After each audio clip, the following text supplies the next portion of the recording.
अस्सलाम वालेकुम dear students. आज जो हम टॉपिक डिस्कस करने जा रहे हैं वो है हमारे पास chapter number 11 sampling and sampling distribution. सबसे पहले तो मैं इस चैप्टर का आपको इंट्रोडक्शन देता चलूँ कि इस चैप्टर में हमने सैंपल को निकालना है पॉपुलेशन से। पॉपुलेशन होता है हमारे पास बहुत ज़्यादा कोई चीज़ हो, उसमें से अगर हमने किसी उस चीज़ को देखना है या उसकी इन्फॉर्मेशन लेनी है या उस चीज़ को हमने अपने माइंड में बिठाना है तो हम कैसे बिठाएंगे। अब पूरी चीज़ को या सारी आवाम को अगर हमने देखना है कि क्या मिसाइल हैं तो हम क्या करेंगे कि उस आवाम में से किसी 2-3 बंदों को अपने पास बुलाएंगे और उनसे पूछेंगे कि आपके क्या मिसाइल हैं, तो हमें वो बता देंगे। तो इससे हमें वाज़ेह हो जाएगा कि जो पूरी आवाम है उनके साथ ये मिसाइल हैं। मिसाल के तौर पर अगर मैं मिसाल दूं तो आपको इल्म होगा कि अगर आप घर में हंडिया वगैरह बनाती हैं या बॉयज़ हैं तो वो देखेंगे कि अगर आप कहीं पे जाएं वलीमा वगैरह पे तो वहाँ पे जो हलवाई होते हैं वो थोड़ा सा टेस्ट के लिए थोड़ी सी चीज़ लेते हैं, तो वो जिस बर्तन से वो चीज़ लेते हैं वो जो चीज़ होगी जो टेस्ट करने के लिए वो थोड़ा सा ले रहे हैं वो होगा सैंपल, और जो बकिया जिसमें से वो जिस बर्तन से ले रहे हैं वो उसकी होगी पॉपुलेशन। तो अब इसकी हम डेफिनेशन देख लेते हैं कि the process of selecting sample, क्या करना है जिसमें से हमने सैंपल को सेलेक्ट करना है। किस में से सिलेक्ट करना है वो है हमारे पास पॉपुलेशन। अब हम पॉपुलेशन से जो चीज़ सेलेक्ट करेंगे वो हो गया हमारे पास सैंपल। मिसाल के तौर पर मैं ये कह देता हूँ कि ये मेरे पास एक पॉपुलेशन है। अब इस पॉपुलेशन में से मैं क्या करता हूँ, यहाँ से कुछ उठा लेता हूँ, यहाँ से उठा लेता हूँ, यहाँ से उठा लेता हूँ। मैं सबको नहीं डिस्कस करता, मैं सिर्फ ये 3 चीज़ों को यहाँ से उठाता हूँ या 3 बंदों को, एक ये मेरे पास एक क्लास है, मैं 3 बच्चों को यहाँ से खड़ा करके सबक सुन सकता हूँ। तो मुझे अंदाज़ा हो जाएगा कि पूरी क्लास को जो सबक आता है या नहीं आता हो उसकी रेशो क्या होगी या उसकी परसेंटेज क्या होगी। तो ये मेरे पास जो होंगे ये होगा सैंपल और बाकी जो होगी वो मेरे पास पॉपुलेशन होगी। अब सैंपल जो हमारे पास है सैम्पलिंग वो 2 तरह से है, एक विद रिप्लेसमेंट के साथ भी सैंपल हो सकता है और एक विद आउट रिप्लेसमेंट के साथ भी सैंपल हो सकता है। अब सर ये विद रिप्लेसमेंट और विद आउट रिप्लेसमेंट ये क्या चक्कर है, इसमें देखें कि विद रिप्लेसमेंट के साथ, या इसे हम कह सकते हैं रैंडमली। तो इसमें अगर मैं मिसाल दूं तो ये मेरे पास 4 लाइट बोर्ड मार्कर हैं। अब मैं इनमें से एक को ड्रा करता हूँ। अब ये मैंने ड्रा कर लिया है, मैंने इसे देखा नहीं है अभी तक, मैंने ड्रा कर लिया। ड्रा करने के बाद अब मैं ऑब्ज़र्व करूँगा इसे, ऑब्ज़र्व करने के बाद मैं इसे क्या कर दूँगा, अगला जो ये नेक्स्ट है इसे ड्रा करने से पहले मैं इसको वापस इस पॉपुलेशन में एडजस्ट कर दूँगा या वापस उसे रख दूँगा। तो ये मेरे पास होगा विद रिप्लेसमेंट। मतलब क्या है कि इस पॉपुलेशन से जो मैंने सैंपल निकाला था उसे ऑब्ज़र्व करने के बाद वापस उसे अपनी जगह पे या वापस उसे उसी की पॉपुलेशन में ऐड कर दिया, तो ये मेरे पास केस होगा विद रिप्लेसमेंट का। तो विद रिप्लेसमेंट में आपने क्या करना है कि जो आप सैंपल ले रहे हैं उसको ऑब्ज़र्व करने के बाद वापस उसको पॉपुलेशन में ऐड कर देना है। लेकिन विद आउट रिप्लेसमेंट में इससे उल्ट केस है। उसमें क्या है कि उसमें यह है कि अगर आपने एक जो हमारे पास ऑब्जर्वेशन है या एक डाटा है या एक ये मार्कर है उसको अगर हमने निकाल दिया है तो जो नेक्स्ट हमने ड्रा करना है वो आपने उसे वापस नहीं रखना, आपने नेक्स्ट वहाँ से ड्रा कर लेना है। जो निकल गया सो निकल गया, उसे वापस पॉपुलेशन में ऐड नहीं करना। ये केस होगा हमारे पास विद आउट रिप्लेसमेंट का। तो ये 2 केस हैं सैम्पलिंग के, विद रिप्लेसमेंट और विदाउट रिप्लेसमेंट। हम जो भी क्वेश्चन करेंगे वो या तो रिप्लेसमेंट के साथ दिया होगा या विद आउट रिप्लेसमेंट के साथ दिया होगा। अब इसको चेक करने के लिए कि ये जो सैम्पलिंग की बात कर रहा हूं मैं कि ये सैंपल होते हैं, ये जो सैम्पलिंग की बात कर रहा हूं ये चेक कैसे करेंगे कि ये सैंपल हमारे पास बनेंगे कितने। अब ये क्वेश्चन रेज होता है कि how to check possible sample, हम पॉसिबल सैंपल को कैसे चेक करेंगे, उसको चेक करने के लिए हमारे पास फॉर्मूलाज हैं, वो भी क्या वो वेरी करेंगे, किसके साथ, रिप्लेसमेंट के साथ और विदाउट रिप्लेसमेंट के साथ। रिप्लेसमेंट में उनका जो केस फार्मूला होगा वो अलग होगा और विदाउट रिप्लेसमेंट में जो फार्मूला होगा वो अलग होगा। अब जो रिप्लेसमेंट में हम फॉर्मूला लगाएंगे सैंपल को चेक करने के लिए, सिर्फ सैंपल को चेक करने के लिए जो लगाएंगे रिप्लेसमेंट के केस में, वो हमारे पास होगा कैपिटल N और उसकी पावर स्मॉल n। सर अब ये जो कैपिटल N है और जो इसकी पावर में स्मॉल n है, ये क्या हमें शो करवा रहे हैं, ये इंडिकेट क्या करवाएंगे, ये ज़ाहिर क्या करवाएंगे? बेटा ये जो हमारे पास स्मॉल n है, ये हमारे पास है सैंपल का साइज़, ये सैंपल का साइज़ है, और ये हमारे पास जो कैपिटल है ये पॉपुलेशन का है। जो स्मॉल n है वो शो करवा रहा है साइज ऑफ सैंपल को, और जो कैपिटल N है वो शो करवा रहा है साइज ऑफ पॉपुलेशन को। ठीक है सर, ये तो रिप्लेसमेंट के साथ हो गया। अब विदाउट रिप्लेसमेंट का भी तो कोई फॉर्मूला होगा जिससे हम इसे सॉल्व करेंगे कि सैंपल निकालने के लिए। जी, उसका भी फॉर्मूला है, वो भी मैं बताता हूँ। वो है हमारे पास कैपिटल N कॉम्बिनेशन और स्मॉल n। अब ये क्या है सर, ये फॉर्मूला है हमारे पास capital N combination small n। अब इसमें जो स्मॉल n है सेम वही ही है, वही ही है जो हमारे पास क्या है, सैंपल ऑफ साइज है, और जो कैपिटल N है वो हमारे पास है सैंपल ऑफ पॉपुलेशन। अब इसकी एग्जांपल में आ जाते हैं। ये जो मैं बता रहा हूँ फार्मूलाज, ये जो समझ आएंगे ये इस एग्जांपल को करने के बाद आपको अच्छे से समझ आ जाएंगे।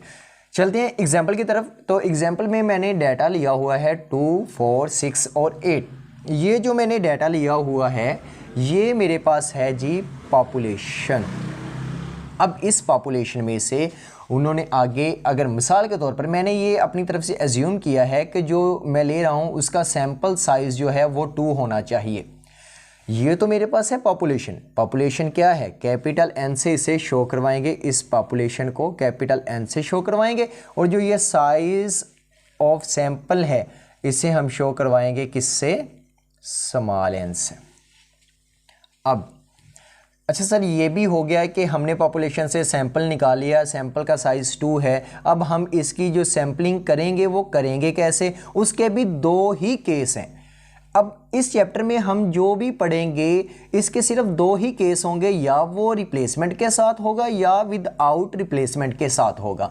अब रिप्लेसमेंट विद रिप्लेसमेंट के साथ हम इसे कैसे सॉल्व करेंगे या इसके सैंपल कैसे बनाएंगे, तो उसमें ये है कि विद रिप्लेसमेंट में अगर आप 2 को ड्रा कर रहे हो,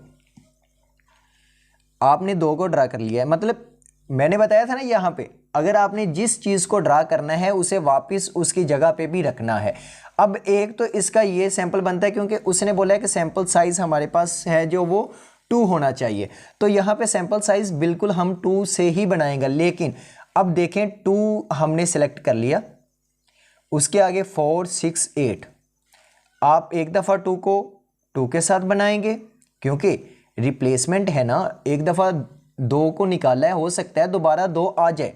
अगर मैं डाइस की बात करूं, ये जो लूडो का दाना होता है उसकी अगर मैं बात करूं, तो हो सकता है कि अगर आपने उसे एक दफ़ा ड्रा किया है, वहाँ पे 6 आ गया है, दूसरी दफ़ा भी तो उसके आने के उतने ही चांसेस हैं। ये रिप्लेसमेंट में है। लेकिन विदाउट रिप्लेसमेंट में ये है कि जो एक दफ़ा आ गया है वो दोबारा नहीं आएगा। तो अब ये 2, 2 एक सैंपल बन गया, उसके बाद 2, 4, फिर 2, 6 और फिर 2, 8।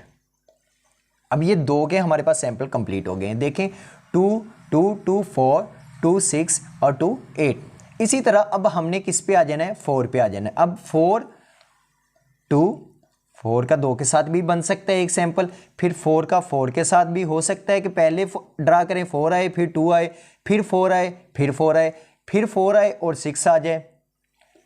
इसी तरह 4 और 8। अब ये इसके भी कंप्लीट हो गए हैं। अब आगे क्या करना है, आगे हमने 6 को ले लेना है। सेम इसी तरह जैसे हमने यहाँ पे किया है, मैं आगे बना लेता हूँ इसके सैंपल। तो यहाँ पे 6, 2 6 4 6 6 और 6 8, ये 6 के आ गई। अब 8 के सैंपल के लिए 8 2 8 4 8 8 और 8 6 और 8 8। सर अब आपने ये जो सैंपल बना दिए हैं, ये पॉसिबल सैंपल जितने बनते थे वो मैंने बना लिए हैं। अब मैं अगर चेक करूं कि क्या मैंने जो सैंपल बनाए हैं वो वाकया ही ठीक बनाए हैं या गलत बने हैं, तो उसके लिए मैंने करना क्या है, उसके लिए मैं अब क्या करूंगा, उस फॉर्मूला में वैल्यू पुट करके देखूंगा कि जो मैंने सैंपल बनाए हैं वो ठीक बनाए हैं। अब मेरे पास कैपिटल N क्या है 4 और स्मॉल n क्या है 2, तो मैं इस फॉर्मूला में पुट कर देता हूँ 4 की पावर 2, तो ये मेरे पास क्या हो जाएगा 16।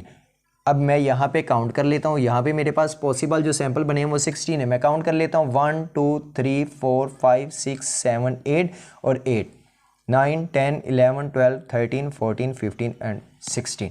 तो ये मेरे पास जो सैंपल बने हैं ये पॉसिबल 16 बने हैं, किसके, विद रिप्लेसमेंट के केस में। सर अब विदाउट रिप्लेसमेंट के केस में हम कैसे करेंगे, चलें ये तो हमें समझ आ गई। अब विदाउट रिप्लेसमेंट में हम क्या करेंगे, विदाउट रिप्लेसमेंट में बेटा मैंने ये बोला था कि जो एक दफ़ा निकल गया उसे दोबारा ऐड नहीं करेंगे। अब मेरे पास यहाँ पे एक दफ़ा मैं पॉपुलेशन दोबारा लिख लेता हूँ, 2 4 6 और 8 और हमारे पास जो साइज़ है वो है 2। अब इसके साथ हमने क्या करना है, जो एक दफ़ा हम लिख लेंगे उसे दोबारा नहीं लिखना। अब मैंने 2 लिख लिया है, अब आगे आपने इसे काउंट करना है कि 2 के आगे हमारे पास कितने डिजिट हैं, वो है 1 2 और 3। अब 3 दफ़ा आपने 2 को लिख देना है। अब मैंने 2 को 3 दफ़ा लिख दिया है। अब देखें एक दफ़ा 4 लिख देना है। अब सर ये क्वेश्चन रेज होता है कि सर यहाँ पे आपने 2 4 लिखा है, 2 2 क्यों नहीं लिखा। बेटा 2 2 इसलिए नहीं लिखा क्योंकि एक दफ़ा जब 2 निकल गया है उसे हमने ड्रा कर लिया, वो दूसरी दफ़ा नहीं आएगा। दूसरी दफ़ा इन तीनों के चांसेस हैं, जो एक दफ़ा ड्रा हो गया है वो दोबारा नहीं आएगा। अब इन तीनों के चांसेस हैं, इसलिए 2 2 नहीं आया। लेकिन इस केस में 2 2 भी आया है, 2 4 4 भी आया है, 8 8 भी आया है और 6 6 भी आया है, क्योंकि ये विद रिप्लेसमेंट है। उसे वापस हम अपनी जगह पे रख देते थे, लेकिन यहाँ पे नहीं रख रहे। अब 6 आ जाएगा और यहाँ पे 8 आ जाएगा। अच्छा जी 2 का तो ख़त्म हो गया। अब बारी आ जाती है 4 की। अब मैंने 4 लिख दिया। अब 4 के साथ क्या मैं 2 भी ऐड करूंगा, मतलब 4 2 4 6 4 8, सिर्फ 4 4 को ख़त्म करूंगा? नहीं, ऐसा नहीं होगा।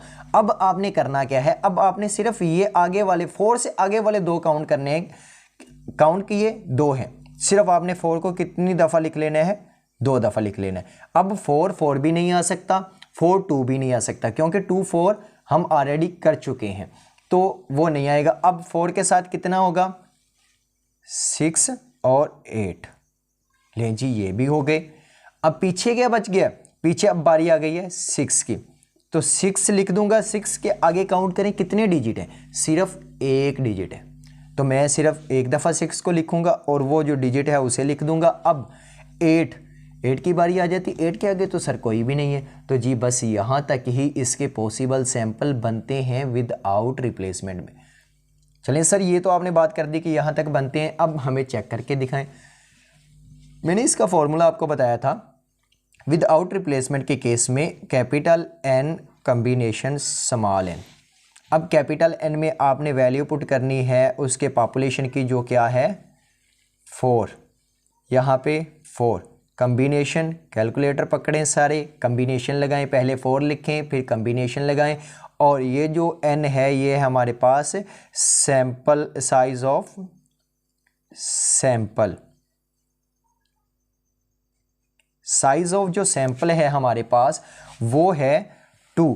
यहाँ पे क्वेश्चन में उन्होंने डिस्कस किया था वो 2। अगर हम ये कॉम्बिनेशन लगा के इसे सॉल्व करते हैं तो हमारे पास जो पॉसिबल बनते हैं सैंपल वो बनते हैं 6। तो अगर पॉसिबल सैंपल 6 बनते हैं तो यहाँ पे काउंट करें कितने बने, 1 2 3 4 5 और 6। ये हमारे पास सर पॉसिबल सैंपल बन रहे हैं। तो इसी तरह ही हमने जब साइज़ उन्होंने बताया होगा क्वेश्चन में, जो सैंपल का साइज़ है वो 2 भी दिया होगा, 3 भी दिया होगा। तो जब 3 दिया होगा तो आपने 3 के साथ उसे करना है, जब 2 दिया होगा तो आपने 2 के साथ करना है। इंशाल्लाह मैं आपको जो नेक्स्ट लेक्चर है उसमें जो साइज़ है सैंपल का वो 3 लेके उसके साथ विद रिप्लेसमेंट के साथ और विद आउट रिप्लेसमेंट के साथ एक केस सिर्फ इसी में ही समझाऊंगा कि जब हमारे पास पॉपुलेशन दी होगी, पॉपुलेशन भी हम 5 में ले लेंगे, जब 5 पॉपुलेशन दी होगी और हमारे पास जो साइज़ ऑफ सैंपल है वो 3 दिया होगा, तो तब हम उसके साथ कैसा बिहेवियर इस्तेमाल करेंगे, तो हम उसको कैसे सॉल्व करेंगे वो इंशाल्लाह आपको नेक्स्ट लेक्चर में मैं बताऊंगा। सिर्फ इसी चीज़ को ही हम डिस्कस करेंगे, उसके अलावा किसी और चीज़ को हम डिस्कस नहीं करेंगे कि इसका मीन कैसे निकालेंगे, इसका जो सैंपल है वो कैसे आगे निकालेंगे। वो सारी चीज़ें उसके बाद वाले लेक्चर में इंशाल्लाह मैं आपको एक्सप्लेन कर दूंगा। तब तक मुझे दें इजाज़त। खुदा हाफिज़, शुक्रिया।